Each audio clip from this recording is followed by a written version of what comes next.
silahı sallanan torpaklarımızın müdahalesine başlar. Kendimizin Karabağ'a ilk gönüllü yol açan kendimizden mübariz Mehmet olur. Onun ardınca bu kendimizin oğulları Güba, İlva, Sadi, Nati, Şahlar, Yalçın, Rahim, Asil, Müflat, Karabağ uğrunda gelen dövüşlere katıldılar. 1991-1992 yıllarda Ağlar, Ağdere, Terter, birçok etraf rayonlarda ağır dövüşler verildi.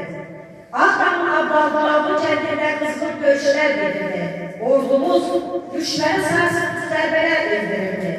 1992 yılın 24 sentyabrında Ağdam'ın Abdal'ın kendine kızgın dövüşler devam edildi.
Allah mən gözəl məqamlarıma mənə bəxş etdin ucadan ucan şəhid. Mən şəhid oldum ki yaşasın torpaq, millətim dünyaya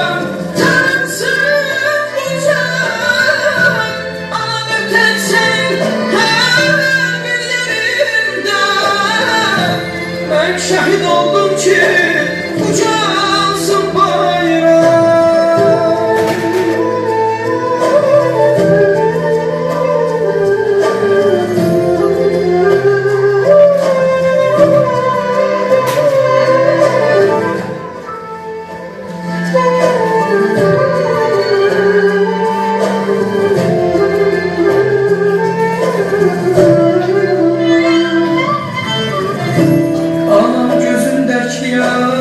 Yaşlara kurban ağlama şehirler ölmez her zaman.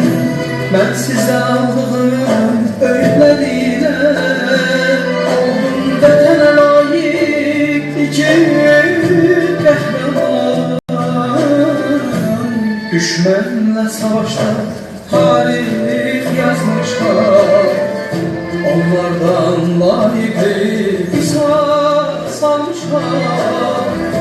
Mənə yağlamasın